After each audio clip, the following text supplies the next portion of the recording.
दोस्तों नमस्कार। मैं नागेंद्र प्रजापति। आपका स्वागत है मेरे इस YouTube चैनल पर। दोस्तों बड़े दुख के साथ कहना पड़ रहा कि अभी कुछ दिन पहले अपने देश के 27 लोगों को मात्र हिंदू होने की सज़ा मिली और आतंकवादियों के द्वारा मार दिया जाता है। ज़रा सोचिए दोस्तों, आज हम आज़ाद भारत में जी रहे हैं, फिर भी हिंदू अपने ही देश में मारा जा रहा है। कभी बंगाल में, कभी कश्मीर सहित देश के अन्य राज्यों में। यह सिलसिला आज से नहीं हजारों साल से चला आ रहा है। हम हिंदू कभी अपने देश में चैन से रह नहीं पाते। कभी मुसलमानों के द्वारा, कभी अंग्रेजों द्वारा सताए गए। तो इसी कड़ी में आज हम अपने देश के एक 23 साल की उम्र में शहीद हुए नायक के बारे में आपको कुछ याद दिलाना चाहता हूँ। यह नौजवान भी अपने देश में चल रहे अंग्रेजों के शासन काल में लड़ते हुए अपनी भारत माता के लिए जान दे दी। दोस्तों इनका जन्म ब्रिटिश राज में पंजाब के लुधियाना शहर में एक नौघरा नामक गांव में एक हिंदू खत्री परिवार में हुआ। इनके पिता का नाम श्री रामलाल थापर, माता का नाम श्री रल्ली देवी था। वे थापर गोत्र के पंजाबी थे। जन्म के 3 माह पहले ही इनके पिता श्री रामलाल थापर का निधन हो गया। इनके चाचा अचिंत राम, चाची और माता श्री रल्ली देवी ने मिलकर पालन पोषण किया। ये आजीवन अविवाहित रहे। इनका नाम सुखदेव थापर रखा गया। दोस्तों 1922 में सनातन धर्म स्कूल से इन्होंने हाई स्कूल की परीक्षा पास की। उसके बाद वे आगे की पढ़ाई के लिए लाहौर के नेशनल कॉलेज में एडमिशन लेना चाहा, मगर नेशनल कॉलेज ऑफ लाहौर के संस्थापक रहे लाला लाजपत राय इन्हें अपने कॉलेज में नहीं आने देना चाहते थे। उन्हें लाहौर के ही डीएवी कॉलेज में भेजना चाहा, क्योंकि डीएवी कॉलेज आर्य समाजियों ने स्थापित किया था। इनका परिवार भी आर्य समाजी था, पर सुखदेव नहीं माने और अंत में सुखदेव के साथ उनके तैरे भाई जयदेव का दाखिला भी इसी कॉलेज में हुआ। दोस्तों इसी कॉलेज में इनकी मुलाकात भगत सिंह के साथ भगवती चरण बोहरा, रामकिशन और अन्य लोगों से हुई। दोस्तों सुखदेव थापर, राम प्रसाद बिस्मिल, योगेश चंद्र चटर्जी, चंद्रशेखर आज़ाद, सचिंद्र सान्याल ने मिलकर कानपुर में हिंदुस्तान सोशलिस्ट रिपब्लिकन आर्मी की स्थापना 1924 में की। Sukhdev Thapar Hindustan socialist Republican army Punjab इकाई के प्रमुख व्यक्ति थे। निर्णय लेने में महत्वपूर्ण भूमिका निभाते थे। दोस्तों 17 दिसंबर 1928 को भगत सिंह, सुखदेव और राजगुरु ने मिलकर जिला अधिकारी जेपी सैंडर्स को गोली मार दी। यह हत्या लाला लाजपत राय की मृत्यु के प्रतिशोध में लिया गया, जिसका मुख्य आरोपी सुखदेव को माना गया। इस केस का नाम ही क्राउन बनाम सुखदेव और अन्य रखा गया। सुखदेव थापर को आरोपी नंबर 1 के रूप में जाना गया और इन्हें स्वामी उर्फ किसान रामलाल का बेटा और खत्री जाति के रूप में वर्णित किया गया। दोस्तों साइमन कमीशन 3 फरवरी 1928 को भारत पहुंचा। साइमन कमीशन कोलकाता, लखनऊ, विजयवाड़ा, पुणे सहित जहां जहां पहुंचा वहां वहां इसका घोर विरोध किया गया।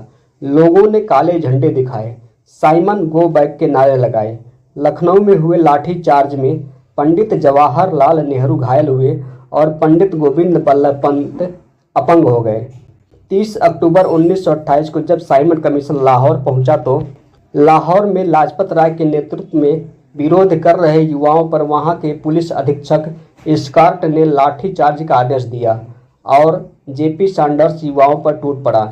इसी लाठीचार्ज में लाला लाजपत राय को बुरी तरह पीटा गया, जिसके 18 दिन बाद 17 नवंबर 1928 को उनकी मृत्यु हो गई।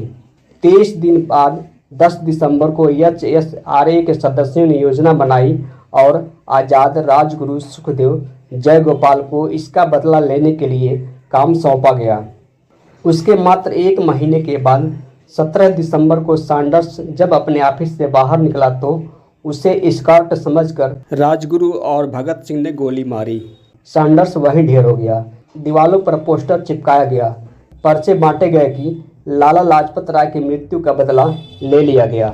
दोस्तों इसी समय 8 अप्रैल 1929 को केंद्रीय असेंबली में 2 बिल पेश होने वाले थे। पहला जन सुरक्षा बिल और दूसरा औद्योगिक विवाद बिल। दोनों बिलों का मकसद सिर्फ इतना था कि देश में उठ रहे क्रांतिकारियों को कुचला जाए और कंपनियों में काम कर रहे भारतीय मजदूरों को हड़ताल से वंचित किया जाए, जिससे अंग्रेजी सरकार अपने लोगों को बचा पाए और व्यापार में मोटा मुनाफा कमा पाए। इन बिलों से वे अपना भला चाहते थे, न कि भारतीयों का। इस बिल का विरोध करने के लिए इन क्रांतिकारियों ने प्लान बनाया कि 8 अप्रैल 1929 को जिस दिन वायसराय असेंबली में कानून बनाने की घोषणा करेंगे, उसी दिन हम धमाका करेंगे। दोस्तों, योजना के अनुसार जैसे ही वायसराय कानून बनाने की घोषणा के लिए उठा, वैसे ही पहला बम भगत सिंह और दूसरा बम बटुकेश्वर दत्त ने फेंका। दोनों इंकलाब जिंदाबाद के नारे लगाते रहे और एक ही जगह पे खड़े रहे, भागे नहीं, स्वेच्छा से बंदी बने। इस बम हमले में किसी को भी जान माल की क्षति नहीं हुई। दोस्तों, इसके बाद दोनों को लाहौर लाया गया। लाहौर में सैंडर्स की हत्या और असेंबली में बम फेंकने का मामला चला।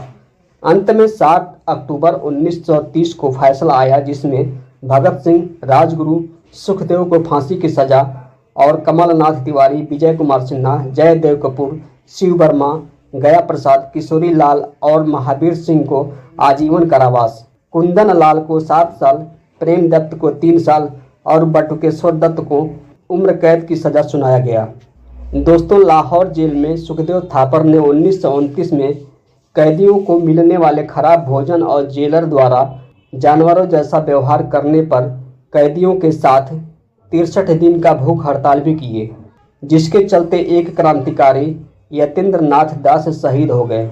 सुखदेव ने ही गांधी इरविन समझौते के संदर्भ में एक खुला खत गांधी जी के नाम लिखे और गांधी जी से कुछ गंभीर सवाल किए थे। दोस्तों, उस समय महात्मा गांधी सरकार से जेल में बंद उन कैदियों को छुड़ाने की मांग कर रहे थे जो हिंसा के आरोपी नहीं थे और हिंसा छोड़ने की अपील भी कर रहे थे। इस चिट्ठी में सुखदेव ने गांधी जी को अवगत कराया कि उनका उद्देश्य केवल बड़ी बड़ी बातें नहीं करना, बल्कि सच है कि स्वतंत्रता के लिए क्रांतिकारी किसी भी हद तक जा सकते हैं और फांसी का घटनाक्रम भी इसी का उदाहरण है। ऐसे में यदि गांधी जी उन बंद कैदियों के पैरवी नहीं कर सकते तो इन क्रांतिकारियों के खिलाफ नकारात्मक माहौल बनाने से भी बचना चाहिए। जिसका उत्तर उन्हें यह मिला कि समय से एक दिन पहले ही 23 मार्च 1931 को शाम के 7 बजे उन्हें फांसी पर लटका दिया गया। उस समय सुखदेव, भगत सिंह और राजगुरु मात्र 23 साल के थे। सुखदेव और भगत सिंह तो एक ही साल जन्मे और एक ही साल शहीद भी हो गए। उनके पार्थिव शरीर को सतलुज नदी के किनारे गुप्त रूप से जला दिया गया। दोस्तों, जहां पर भगत सिंह, राजगुरु, सुखदेव थापर का अंतिम संस्कार किया गया, उसी पर हुसैनीवाला बाग में इन लोगों का स्मारक भी बनाया गया। दोस्तों, इन्हीं क्रांतिकारियों की याद में ही शहीदी दिवस 23 मार्च को मनाया जाता है और स्मारक पर श्रद्धांजलि दी जाती है। दिल्ली में ही एक कॉलेज की स्थापना अगस्त 1987 में हुई, जिसका नाम शहीद Sukhdev college of business studies रखा गया और इनके जन्मस्थली लुधियाना में अमर शहीद सुखदेव थापर अंतर्राज्यीय बस अड्डा इन्हीं के नाम पर रखा गया है। दोस्तों, ये थी कुछ जानकारी सुखदेव थापर के विषय में।